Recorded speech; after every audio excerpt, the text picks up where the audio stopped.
नमस्कार, बहुत स्वागत है आपका। भगवान सूर्य और शनिदेव को प्रसन्न करने के लिए मकर संक्रांति के दिन कुछ विशेष उपाय किए जाते हैं। मकर संक्रांति वैसे तो देखिए साल में 12 संक्रांति है और जिनमें मकर संक्रांति का सबसे ज़्यादा विशेष महत्व है, क्योंकि सूर्य एक राशि से दूसरी राशि में प्रवेश करना संक्रांति कहलाता है और सूर्य के मकर राशि में प्रवेश करने को मकर संक्रांति कहते हैं। ज्योतिष कहता है कि सूर्य के सभी संक्रमणों में से यह संक्रमण जब भगवान सूर्य धनु राशि से शनिदेव के घर मकर राशि में प्रवेश करते हैं तो सबसे ज़्यादा महत्वपूर्ण माना जाता है। मकर संक्रांति के दिन सूर्य उत्तरायण होते हैं और इसीलिए इस दिन पूजा पाठ दान करने का अपना विशेष महत्व है।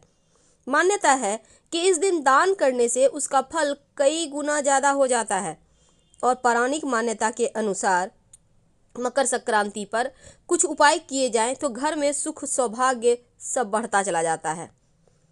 शास्त्रों की अगर हम माने तो मकर संक्रांति के दिन सूर्योदय से पहले स्नान कर ले। ऐसा करने से 10,000 गौदान का फल प्राप्त होता है। वैसे तो किसी भी आप तीर्थ स्थान, नदी, समुद्र में स्नान कर दान पुण्य करके कष्टों से मुक्ति पा सकते हैं, लेकिन प्रयागराज संगम में स्नान का फल मोक्ष देने वाला माना जाता है। और मकर संक्रांति के दिन गंगा जी शिव की जटाओं से निकलकर भगीरथ के पीछे पीछे चलकर कपिल मुनि के आश्रम से होकर सागर में जा मिली थी। इसीलिए इस दिन गंगा सागर और गंगा स्नान का भी महत्व है। लेकिन अब यहाँ पर देखिए, अगर आप घर में ही नहाना चाहते हैं, नहीं जा पा रहे नहाने के लिए आप कहीं भी, तब ऐसे में नहाने के पानी में गंगा जल या फिर 2-4 काला तिल के दाने डालकर नहा लें। इसके बाद तांबे के लोटे में जल भरकर लाल पुष्प, लाल चंदन और काला तिल डालकर भगवान सूर्य का मंत्र जप करते हुए उन्हें अर्घ्य दें। अर्घ्य देते समय आपकी दृष्टि गिरते हुए जल में प्रतिबिंबित सूर्य की किरणों पर हो, ऐसा देख करिएगा। भविष्य पुराण के अनुसार सूर्य नारायण का पूजन करने वाला व्यक्ति प्रज्ञा, मेधा और सभी समृद्धियों से संपन्न होता हुआ चिरंजीवी होता है। यदि कोई व्यक्ति सूर्य की मानसिक आराधना भी करे तो समस्त व्याधियों से मुक्त होकर सुखपूर्वक जीवन व्यतीत करता है। और मकर संक्रांति के दिन सूर्य देव की पूजा जरूर करनी चाहिए। वैसे पद्म पुराण भी कहता है कि इस दिन उत्तरायण या दक्षिणायन आरंभ होने के दिन जो पुण्य कर्म किया जाता है, याद रखिए, जब सूर्य उत्तरायण होते हैं या फिर जब दक्षिणायन होते हैं वह अक्षय हो जाता है। इसीलिए इस समय तर्पण दान, देव पूजन अक्षय पुण्यदायी होता है। अगर आप ऊनी कपड़े, कंबल, तिल, गुड़ से बने व्यंजन, खिचड़ी का दान करें तो सूर्य नारायण और शनिदेव दोनों की ही कृपा प्राप्त होती है। 14 चीजों का दान करने का महत्व है। संभव हो तो किसी भी मंदिर या फिर गरीब लोगों में 14 चीजों का दान जरूर कीजिएगा।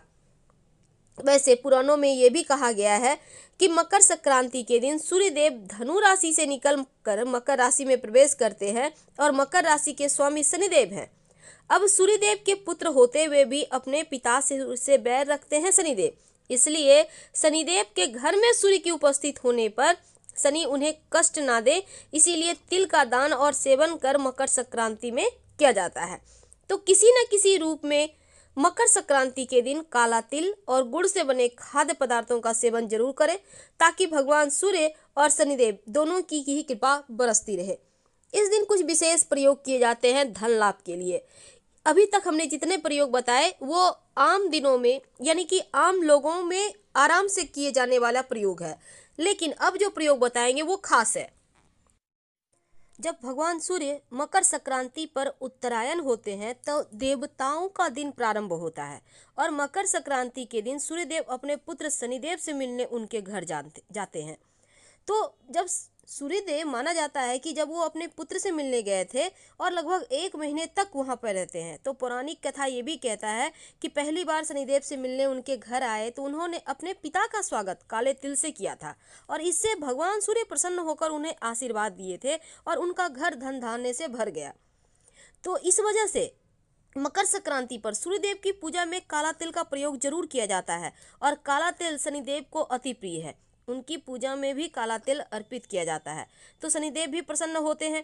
इसलिए इस दिन काला तिल का प्रयोग हर जगह करना चाहिए, दान भी करने में, नहाने के पानी में डालने में, सूर्य देव की पूजा में और शनिदेव की पूजा में, तो दोनों की ही कृपा आपको मिलती है। अगर आपकी कुंडली में सूर्य नीच की स्थिति में हो, यदि मकर संक्रांति पर सूर्य देव की आप विशेष पूजा करें या सूर्य यंत्र लाकर आप स्थापित करें तो दोष कम हो जाता है। अगर आप इस दिन मकर संक्रांति के दिन भगवान सूर्य को जल देते समय जल में एक चुटकी काला तिल डालकर अर्पित करें तो यकीनन आपका सूर्य बेहतर होता है। ज्योतिष कहता है कि अगर आपका सूर्य बहुत गड़बड़ है तब बहते हुए जल में तांबे का सिक्का या चौकोर टुकड़ा प्रवाहित करने से सूर्य दोष कम हो जाता है। अगर आप लाल कपड़े में गुड़ और गेहूं बांधकर किसी जरूरतमंद को दान करते हैं तो हर इच्छा पूरी होती है। मकर संक्रांति के दिन गुड़ और कच्चा चावल बहते हुए जल में प्रवाहित करना भी शुभ माना जाता है और ये प्राचीन काल से होता आ रहा है।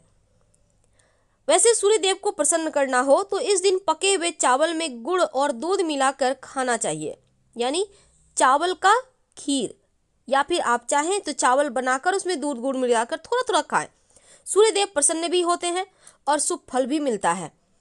जितना ज़्यादा संभव हो गर्म कपड़े, घी, चावल, दाल की खिचड़ी और कंबल इस दिन आप दान जरूर करें। जो भी चीज़ आप दान करते हैं कम से कम 14 की संख्या होनी चाहिए। एक ही चीज़ जरूरी नहीं है, सारे चीज़ मिला के 14 की संख्या में आप दान कर सकते हैं। सबसे ज़्यादा महत्व तिल या तिल से बने मिठाई के दान करने का है। मकर संक्रांति के दिन एक महाप्रयोग किए जाते हैं और वो प्रयोग है दीपक और कौड़ी का। सबसे पहले तो मकर संक्रांति के दिन सुबह में शुभ मुहूर्त में आप 14 की संख्या में कौड़ियाँ ले लें।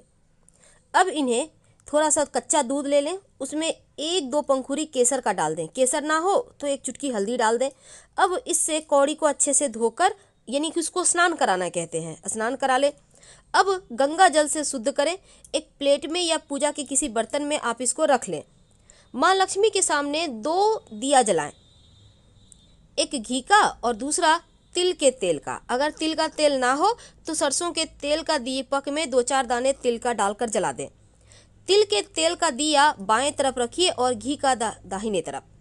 अब इसके बाद ओम संक्रांत्याय नमः 14 बार मंत्र पढ़कर इसको सिद्ध कर लीजिए, ये सिद्ध हो जाएगा।